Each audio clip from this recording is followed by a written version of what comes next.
Bonjour, j'espère que vous allez bien. J'espère que vous êtes en super forme, chers membres. Jour 2 aujourd'hui. Et oui, il est présentement 11h57 heure du Québec. Si vous êtes déjà avec nous en live, s'il vous plaît, manifestez-vous dans les commentaires. Dites-moi que vous êtes là. Moi, et oui, je suis en direct de ma voiture. Et il pleut aujourd'hui. Alors, la mère nature est pas de mon côté. Ça m'empêchera pas tout à l'heure de sortir et de vous montrer la propriété qui est devant moi parce qu'aujourd'hui on parle de flip immobilier et on parle de location saisonnière. Salut Alain, salut Sandra, j'ai manqué la première personne. Salut Dutch, salut Célina qui est de mon équipe Emmanuel.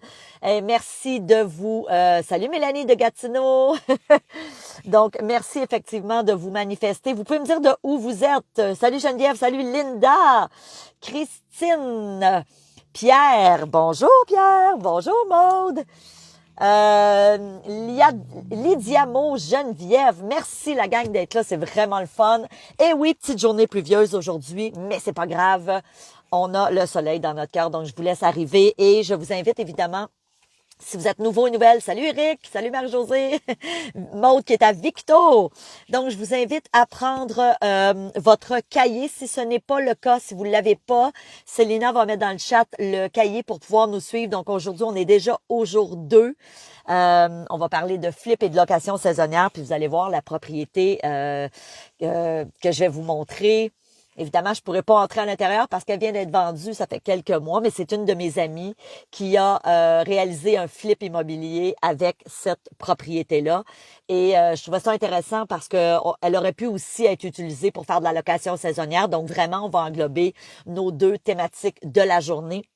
Donc, super important, si vous êtes nouveau, nouvelle sur le groupe et que vous venez d'arriver avec nous, merci d'être là. Je me présente Stéphanie Milo, coach investisseuse immobilier et la fondatrice du programme Immo Réussite. Évidemment, je me suis présentée hier au jour 1. Donc, si tu viens d'arriver et que tu dis c'est qui cette petite blonde-là, je t'invite après ce live à aller voir la vidéo du jour 1. D'ailleurs, hier, je vous ai parlé, je vous ai partagé du contenu super intéressant. On a parlé de la fiche descriptive. Donc, j'étais devant un immeuble dans les Laurentides et c'est un 8-plex et je vous ai donné tous les éléments à regarder lorsque on analyse un bien immobilier. Donc, c'est dans cette vidéo-là, hier du jour 1. Alors, vous pouvez la retrouver dans le fil d'actualité. On les laisse volontairement toute la semaine. Vous allez avoir accès aux vidéos. Idéalement, quand vous êtes capable d'être en live, c'est super, c'est encore plus le fun. L'autre chose aussi super importante que je veux vous mentionner et ensuite on va débuter. Si vous avez des questions, prenez-les en note. C'est exactement pourquoi vous avez un cahier puis je vous ai invité à l'imprimer. Prenez des notes. Sachez que plusieurs fois par année, j'organise des questions-réponses où je réponds à vos questions. Bien évidemment, si vous êtes membre du programme Immo Réussite, vous le savez, mes chers membres, vous pouvez toujours venir me poser vos questions sur votre plateforme de formation. Et pour ceux et celles qui potentiellement décideront de joindre le programme Immo Réussite vendredi. Donc, vendredi, c'est là que je vais parler de l'opportunité du programme Immo Réussite. Qu'est-ce que c'est? Qu'est-ce que ça inclut? Quels sont les tarifs pour joindre la formation? Et sachez que si vous joignez la formation Immo Réussite, là, vous allez avoir le loisir de me poser toutes vos questions parce que c'est un des privilèges des membres. Alors, écoutez, on est-tu prêts et prêtes? Faites-moi des petits cœurs, faites-moi des thumbs up. Continuez à vous manifester. Oubliez pas, super important aussi, si vous êtes avec nous en replay, écrivez-moi toujours dans les commentaires replay. Alors, ça me permet de savoir, salut Rose Daniel, qui est une de nos habituées. Ça me permet de savoir que vous étiez là, même si vous n'étiez pas en live. Donc, je vous invite de ce pas, oui, vous faites plein de petits cœurs et de petits pouces. Merci la gang. Je vous invite à prendre votre jour 2, le flip immobilier et la location saisonnière. Donc, le flip immobilier, qu'est-ce que c'est? Puis, je tiens à le préciser pour les gens qui sont en Europe parce que le flip immobilier, c'est vraiment une expression qu'on utilise ici. C'est une terminologie typiquement québécoise, canadienne. Donc, c'est d'acheter un bien immobilier et de le revendre rapidement dans le but de faire un profit. OK? Fait que c'est vraiment, j'achète et mon objectif, c'est de le remettre en vente le plus rapidement possible pour faire un profit. Et c'est exactement la propriété qu'on va voir. Là, je vais vous emmener dans quelques minutes à l'extérieur. C'est une de mes amies qui a réalisé ce flip-là. Elle a acheté ça doit faire 1 an. Écoutez, c'était encore dans la COVID, donc un petit peu plus qu'1 an qu'elle avait acheté la propriété. C'était un flip avec beaucoup de rénovations. Ils le savaient quand ils ont acheté. Ils ont fait tous les travaux et ça a été remis en vente par la suite. Donc, vous allez voir, là, je vous amènerai un petit peu de spécificité sur ce flip immobilier-là, mais ça a été un projet quand même intéressant. Ceci dit, 2 stratégies pour faire de l'argent rapidement. Alors, autant le flip que la location saisonnière. Moi, j'explique souvent que en immobilier, il y a 2 façons de faire de l'argent en immobilier. Façon numéro 1, c'est moi ce que j'appelle l'équivalent d'un long shot. C'est un anglicisme, là, je m'excuse, mais une stratégie de long terme. Moi, je vous dirais que le plus clair de ma carrière d'investisseuse immobilier, c'est beaucoup la stratégie de long terme que j'ai utilisée. Ça veut dire quoi? J'achetais des biens immobiliers. Alors, au début, j'ai acheté un 3 appartements. Ensuite, un 8 appartements et ainsi de suite jusqu'à aujourd'hui, 99 appartements. Et mon objectif, ce n'était pas de vendre, c'était de les garder à long terme. D'ailleurs, aujourd'hui, j'ai 99 appartements et j'ai pratiquement jamais vendu d'immeuble. J'en ai vendu un il y a quelques années avec qui j'étais en partenariat avec ma belle-sœur, mais sinon, j'ai toujours conservé mes biens immobiliers. Donc, c'est vraiment une stratégie de long terme. OK? Par contre, en immobilier, il y a une façon de faire de l'argent rapidement. Et là, je m'adresse à ceux et celles qui disent « Oh my God, moi, j'aimerais ça me lancer rapidement, puis peut-être réaliser un profit plus rapide. » Dites-vous une chose, il y en a plusieurs stratégies qu'on vous enseigne dans le programme Immo Réussite, dont 2 stratégies qui sont justement le flip immobilier et la location saisonnière. Donc ça, c'est vraiment, je m'excuse, je sais pas pourquoi, j'ai un appel qui est rentré, c'est pas supposé. En tout cas, j'espère que la vidéo continue, fait que là, j'ai vraiment raccroché. Ceci dit, super important, quand on parle de flip immobilier, puis ce que je vous propose, on va peut-être sortir ensemble tout de suite. Je vais aller vous montrer la propriété, puis ensuite, je reviendrai, puisque là, il pleut. Il pleut pas trop fort, je suis quand même chanceuse.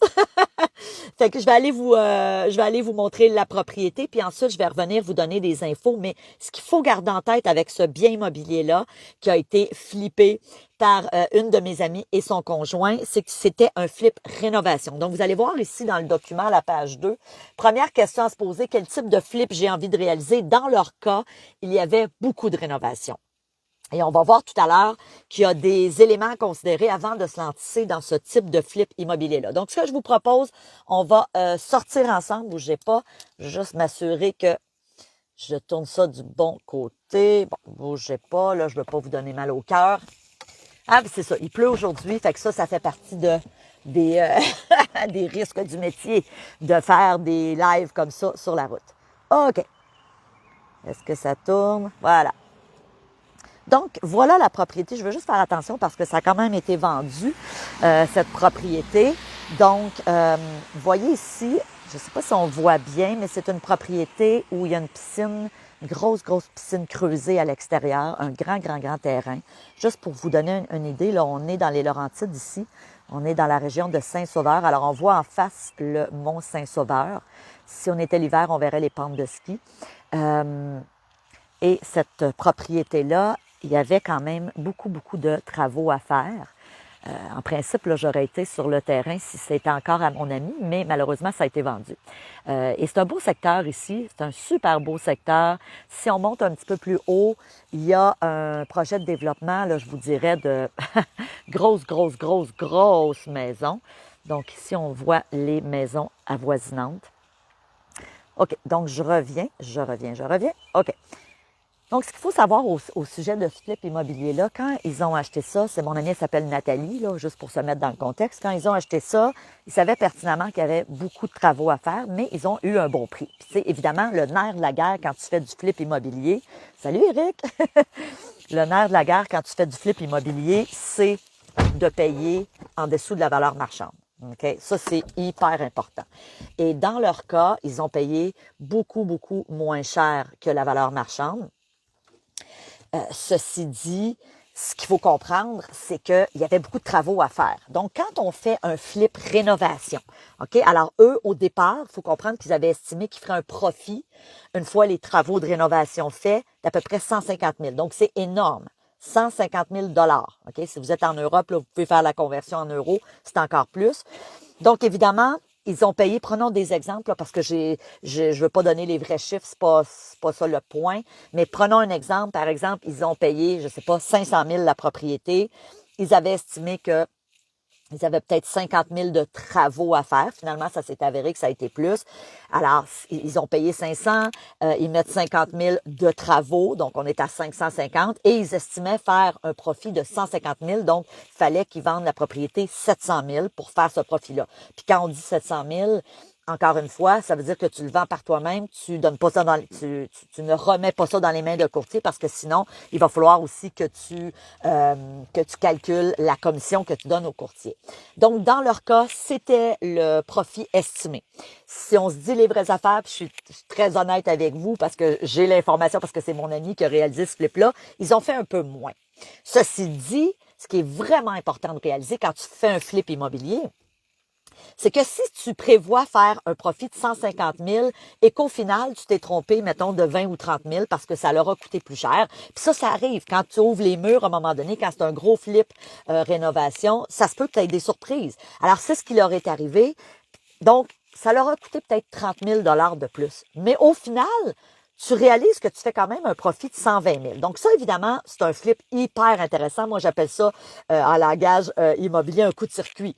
Quand tu réalises un flip immobilier puis que tu fais un profit de 120 000 c'est vraiment wow, c'est extraordinaire, c'est vraiment intéressant. Il faut comprendre une chose. Il y a différents types de flips immobiliers. Et là, je réfère encore une fois à votre cahier. Alors, dans leur cas, c'était un flip rénovation. Mais il y a aussi le flip conversion de condo. Donc, j'achète, par exemple, un bien immobilier. Un exemple. J'achète moi, j'ai 3 appartements à Montréal que j'ai acheté quand j'avais 22 ans et je suis toujours propriétaire de cet immeuble-là. Il y a plusieurs années, j'ai considéré faire une conversion de condo. Donc, ça veut dire quoi? Ça veut dire que j'aurais pris mes 3 appartements qui actuellement ils sont tous à moi, ils sont loués séparément, j'ai des locataires, et j'aurais subdivisé les 3 pour que ça devienne 3 condos que j'aurais pu vendre à l'unité. Ça aurait été hyper intéressant. Vraiment, ça aurait été un gros coup de circuit. Parce que, prenons un exemple, cet immeuble-là, en date d'aujourd'hui, exemple, vaut, si je le mettais en vente demain matin, à peu près 775 000. C'est un triplex à Montréal. Qui est pas jeune, là, il y a quand même plusieurs années, ça a plus qu'une 50aine d'années. Donc, cet immeuble-là, si demain matin je veux le vendre, je vais le vendre 775 000 à peu près. Par contre, si je faisais une conversion en condo, ce que malheureusement je ne peux plus faire aujourd'hui parce que les lois dans ce secteur-là ne nous le permettent plus, donc ça aussi c'est important de s'informer là-dessus, mais si j'avais le droit, si j'étais exemple dans le secteur juste à côté, parce que sur l'île de Montréal, il y a des endroits où tu peux le faire et il y a des endroits où tu ne peux pas, c'est un exemple, et c'est comme ça dans plein de municipalités, ben si demain matin, je subdivisais les 3 appartements, je pourrais facilement vendre chacun des appartements au moins 450 000. Donc, faites le calcul, 450 000 fois 3, donc 3 fois 4, 12, 1 350 000 versus si je le vends seul, 775 000. Donc, c'est une différence énorme. Donc, le flip conversion de condo, quand on peut le faire, quand on a le droit, quand la municipalité nous le permet, ça peut être hyper intéressant. Donc, bien sûr, on vous enseigne dans la formation Immo Réussite à faire ce type de flip immobilier, mais sachez, gardez en tête que c'est une façon de faire de l'argent rapidement en immobilier. 3e type de flip, le flip propriétaire-occupant. Encore une fois, j'achète un bien immobilier et je décide de rénover un des appartements pour un propriétaire-occupant. Donc, ça aussi, c'est une conversion qui peut être très, très, très intéressante en termes d'argent. Autre type de flip immobilier, le flip augmentation des revenus. Et puis ça, on en voit beaucoup actuellement. Donc, j'achète un bien immobilier et j'augmente drastiquement les revenus. Moi, je l'ai fait, cette stratégie-là. Par contre, c'était pas un flip, puis je vous explique la nuance. J'ai acheté il y a quelques années un immeuble que je possède toujours aujourd'hui. Je vous en ai parlé un petit peu hier. Il y avait 6 appartements vacants quand je l'ai acheté. Donc, vous aurez compris que c'est un immeuble qui n'était pas du tout rentable au jour 1, mais j'avais un plan. J'avais un plan de match. Étant donné qu'il y avait 6 appartements vacants, je les ai rénovés, je les ai mis au goût du jour. J'ai fait du home staging, même j'avais loué des meubles, j'ai pris des photos. Et par la suite, ça m'a permis, d'avoir des loyers plus chers. De toute façon, il était vacant. Et deuxièmement, si j'avais décidé, j'aurais pu flipper l'immeuble. Parce qu'à l'intérieur d'1 an, j'ai fait réévaluer cette propriété-là et j'ai été chercher 400 000 $ d'équité. Donc, j'avais augmenté la valeur de 400 000. Moi, j'ai décidé de le conserver et d'aller chercher l'équité, mais j'aurais pu dire, OK, je l'ai acheté, j'ai augmenté les revenus et je le revends beaucoup plus cher parce que un immeuble dont les revenus sont plus élevés, ça vaut plus cher. Donc, ça en est un exemple de flip, hein, qu'on appelle flip augmentation des revenus. Il y a évidemment le flip esthétique. J'ai envie de vous dire, les deux derniers, le flip esthétique et le flip sans intervention, si vous commencez en immobilier et si vous en êtes à votre premier flip, j'aurais envie de vous suggérer d'aller dans ce type de flip immobilier parce que c'est plus simple. On vous enseigne aussi dans la formation comment, c'est quoi les étapes, parce qu'il y a des étapes quand même si c'est des flips plus simples. C'est quoi un flip esthétique? C'est j'achète une propriété qui a pas beaucoup de besoin de beaucoup de travaux. Des fois, ça peut être juste de dire, je vais la remaquiller. Hein, moi, j'appelle ça un flip esthétique, mais des fois, dans la formation, vous allez m'entendre dire un flip maquillage. C'est que je fais un petit maquillage. Donc, je repeins ou à la limite, je vais changer le revêtement de comptoir de cuisine. Mais c'est des petits travaux qui ne sont pas très onéreux et que c'est pas des travaux d'envergure, contrairement à mon amie ici, Nathalie, qui avait fait ce flip immobilier-là, qui était vraiment, là, il ouvrait la maison au complet. Donc, évidemment, et puis moi, j'ai vu le avant et le après. On est à des années-lumière.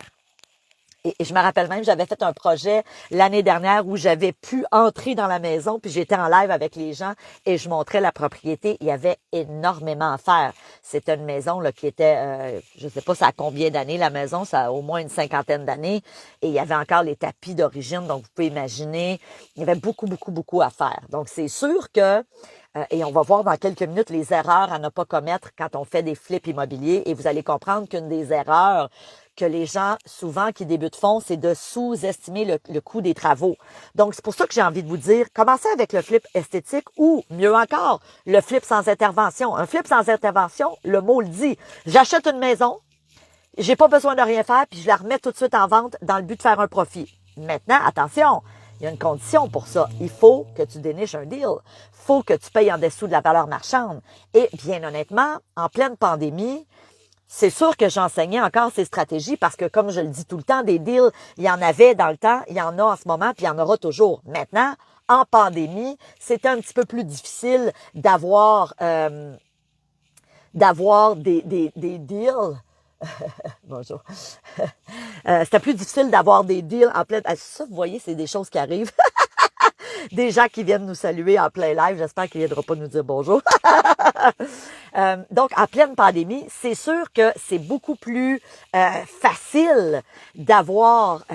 c'était beaucoup plus difficile d'avoir des deals et de payer en dessous de la valeur marchande, alors qu'actuellement, c'est plus facile parce qu'il y a des reprises de finances, il y a des avis de 60 jours, il y a des personnes qui sont en difficulté financière. Donc, pour toutes ces raisons-là, c'est le temps actuellement d'avoir accès à des deals et de dire, OK, j'achète un immeuble, je le paye en dessous de la valeur marchande parce que, par exemple, c'est une succession ou encore c'est un avis de 60 jours et je le remets en vente avec l'objectif de faire un profit. Donc, et puis là, je vous le dis tout de suite, je gère les attentes parce que des fois, il y a des gens qui vont me dire, ah ben là, Stéphanie, moi, je veux faire 100 000 sur un deal. Attends une minute. Si tu achètes un flip sans intervention, tu payes, exemple, je sais pas, moi, la propriété 200 000. Les chiffres, c'est pas important, là, mais je vous donne des exemples. Je paye 200 000 pour une propriété et je sais que la valeur marchande serait de 240 000. Ben, parfait. Au mieux, tu vas faire 40 000 de profit. Au pire, tu sais, peut-être que tu penses que ça vaut 2,40, mais tu sais, tu veux le vendre rapidement. Mettons que tu le vends 2,30. Oui, mais t'as rien fait. T'as acheté quelque chose à 200, puis tu le revends le mois après 30 000 de plus.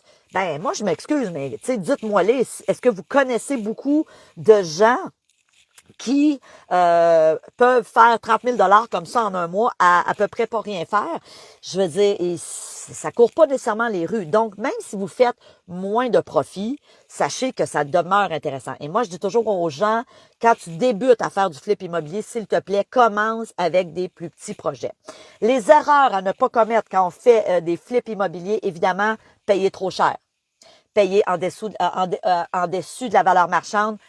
Surrénover, donc faire beaucoup de travaux de rénovation et mal estimer les coûts. Donc ça, c'est l'erreur. Acheter dans un mauvais secteur, acheter dans un secteur où la revente va être difficile. Donc tout ça, là, c'est des erreurs que vous devez analyser, vous devez faire les calculs et vraiment vous poser les bonnes questions. C'est hyper, hyper important. OK? Deuxième stratégie, on va parler de location saisonnière. Cette propriété-là aurait été tout indiquée pour faire de la location saisonnière aussi. Donc, évidemment, c'est quoi de la location saisonnière? C'est que j'achète un bien immobilier dans le but de le louer à la saison ou de faire de la location courte durée. Donc, exemple, ici dans la municipalité où on est, il y a pour la plupart des endroits un règlement qui dit que tu dois louer minimum 4 mois. OK?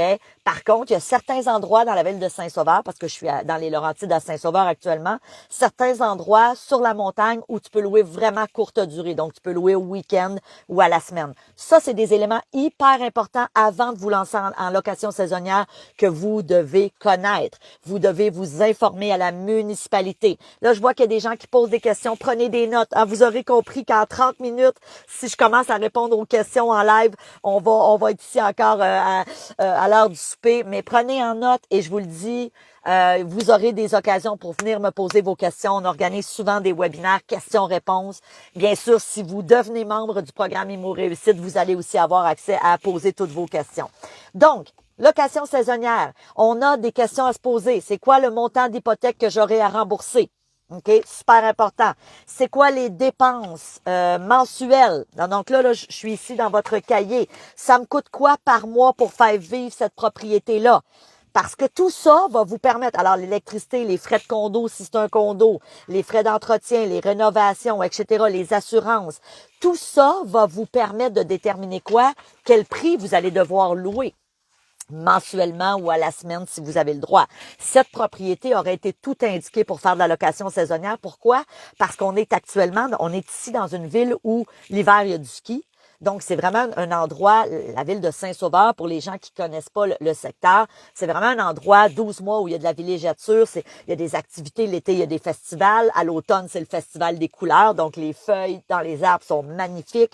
C'est une ville très, très dynamique. L'hiver, il y a les pentes de ski, donc on est entouré de plein de monde de ski. Alors, c'est une propriété qui aurait été tout indiquée pour faire de la location saisonnière du courte durée. Ensuite, autre question à vous poser, on tourne la page. Le revenu estimé. Donc ça, c'est hyper important quand on se lance dans de la location saisonnière, savoir combien ça vaut. Je vais-tu pouvoir louer ça? Exemple, si je loue sur 4 mois, c'est-tu 4 000 par mois? C'est-tu 3 000 par mois? Est-ce que j'ai des comparables? Est-ce que j'ai des chalets dans le secteur qui sont à louer de courte durée sur lesquels je peux me baser? Donc ça, c'est hyper important. Autre question, comparer les autres locations du secteur en fonction de la saison. Ça aussi, dans le programme Immo Réussite, je vous enseigne à faire vos calculs si vous décidez de faire de la location saisonnière et à y aller toujours, c'est ça que je vous dis dans le dernier paragraphe, important de calculer selon différents scénarios. Et moi, je dis souvent, soyez plus conservateurs. Parce qu'une propriété comme celle-ci, exemple, va se louer beaucoup plus cher dans la ville de Saint-Sauveur en plein hiver parce que tu es à côté des pentes de ski. Tu peux pratiquement y aller à pied. Bon, c'est un petit peu loin, c'est une bonne marche, là, mais quand même. Je veux dire, tu es à 2 minutes en auto des pentes de ski. Donc, l'hiver, ça peut se louer peut-être 4 000 $ par mois. Versus en plein été, malgré que c'est une ville très dynamique puis qu'il y a beaucoup de restaurants, il y a des festivals. Donc, oui, ça va se louer. Mais c'est sûr que ça se louera pas nécessairement 4 000 $ par mois. On va peut-être le louer, je sais pas, 2 500, 3 000 par mois. Donc ça aussi, c'est important d'avoir ces connaissances-là, de dire ça vaut combien. Si tu estimes que 12 mois par année, tu vas louer 4 000 par mois, alors que tu es dans un secteur où des fois, il y a des basses saisons, ben c'est pas nécessairement réaliste. Donc ça, c'est des éléments hyper importants quand on veut se lancer à faire de la location saisonnière pour être en mesure justement de dire, OK, combien ça va pouvoir me rapporter. Mais dites-vous une chose. Prenons cette propriété-là. OK? Moi, j'estime, là, puis je pense ne pas me tromper, que facilement, tu peux louer ça au moins 3 500 dans les gros mois d'hiver. Au moins. C'est une grosse maison, je l'ai visitée, plusieurs chambres à coucher, plusieurs commodités. Donc, au moins 3 500 par mois, mettons, durant les 5 mois d'hiver. Là. Mettons, on va se dire octobre, novembre, décembre, janvier, février, ou encore novembre à fin mars. OK, 5 mois. Donc, faites le calcul. 3 500 fois 5 mois. Et là, allons-y avec nos mois. Moi, je dis souvent dans les Laurentides, ici, comme ça, il y a toujours un mois, là, avril, puis octobre, là, les premières semaines d'octobre. Mais même encore, octobre, c'est un bon mois parce que c'est le Festival des couleurs. Mais mettons le mois d'avril, c'est comme entre deux saisons. Il n'y a plus de neige, il n'y a plus vraiment de ski et c'est pas encore l'été. Donc, ça peut être un petit peu plus difficile à louer. Donc, moi, si je vous enseigne, exemple avec cette propriété-là, à la louer, je vais dire, calcule que ton mois d'avril, tu ne le loueras pas. Tant mieux si tu le loues. Tant mieux, bonne nouvelle, yes, ça sera du surplus. Ça sera une belle surprise. Mais j'aime autant t'aider à faire tes calculs de façon conservatrice et à dire, garde, au pire aller, je loue ça 10 mois par année, 5 mois à 3500, puis 5 mois à, mettons, 2500. Tant mieux si tu loues plus. Tant mieux. Mais ça sera du bonus. OK? Donc, vraiment, dans le cadre de la formation Immo Réussite, on vous accompagne, soit à faire des flips immobiliers payants. Je vous le dis, ne vous lancez pas dans le flip immobilier si vous n'avez pas les connaissances. C'est hyper important parce que en même temps qu'on peut faire beaucoup d'argent avec du flip immobilier, si on se trompe, si on achète au mauvais endroit, si on paye trop cher, si on rénove trop ou on sous-rénove, il y a plein d'erreurs qu'on peut commettre. Souvent, les gens vont sous-estimer le coût des travaux, donc on peut ne pas faire d'argent. Donc, c'est vraiment important de vous former. Même principe pour la location saisonnière. La location saisonnière, c'est quelque chose, si vous avez de l'intérêt pour éventuellement vivre de l'immobilier, donc dire j'aimerais ça éventuellement quitter ma job ou le salariat puis vivre juste de l'immobilier, dites-vous une chose, autant le flip que la location saisonnière, ce sont des options pour faire de l'argent rapidement en immobilier. Hein, je vous disais tantôt, il y a deux façons en immobilier. Ça peut être la long shot, donc le travail de longue haleine de dire j'achète un immeuble et j'attends qu'il se paye, donc sur 20 ou 25 ans, puis un jour, j'aurai un immeuble entièrement payé. Ou encore, je prends la voie rapide, moi j'appelle ça l'autoroute de l'immobilier, et je trouve des stratégies pour faire de l'argent rapidement. Il y a plein d'autres stratégies. On a parlé aujourd'hui du flip et de la location saisonnière, mais il faut savoir que il y a aussi la division d'appartements, l'achat de terrain, on va en parler cette semaine, qui vous permet de faire de l'argent plus rapidement. La division d'appartements est une hyper belle stratégie pour faire de l'argent rapidement en immobilier. Le partenariat. Donc, évidemment, aujourd'hui, mon but, c'est de vous présenter deux stratégies. Sachez qu'il y en a plusieurs autres. Alors, hey, j'espère que vous avez aimé votre journée. Demain, la gang, jour 3. Soyez là, s'il vous plaît, si vous êtes capable d'être là en live. Ça serait super le fun. Demain, qu'est-ce que le marché caché? Demain, on va aller en face d'une propriété. J'ai une autre histoire intéressante à vous raconter. C'est une autre de mes amies. Il y a, au début de la pandémie, qui ont un couple d'amis à moi, Marc et Edith, qui ont acheté cette propriété-là. Et vous allez voir, c'est une belle histoire. Puis vraiment, c'est un exemple. C'est un exemple de marché caché, de propriété qui... Au départ, même moi, j'aurais pas investi, puis on s'entend, là, je connais le marché immobilier et j'ai été agréablement surprise, mais c'est un exemple que des deals, il y en a, puis des fois, sont pas affichés sur le web, sont pas aux mains d'un courtier immobilier. Donc vraiment, demain, on va parler du marché caché. C'est quoi ça, le marché caché? Et surtout, comment et où on peut trouver les deals sur les marchés cachés. Alors écoutez la gang, oubliez pas, si vous étiez en live avec nous, c'est super. Écrivez-moi de quelle région vous êtes. Si vous étiez en replay, mettez-moi un replay dans les commentaires. C'est super important. Je vous embrasse. Pour ceux et celles qui veulent avoir le document, je vais demander à Célina une dernière fois de le mettre dans le chat. Vous pouvez faire un copier-coller. J'ai hâte à vous voir demain. Merci à vous. Je vous embrasse, je vous aime et on se voit demain pour le jour 3, la gang. Bisous tout le monde. Bye!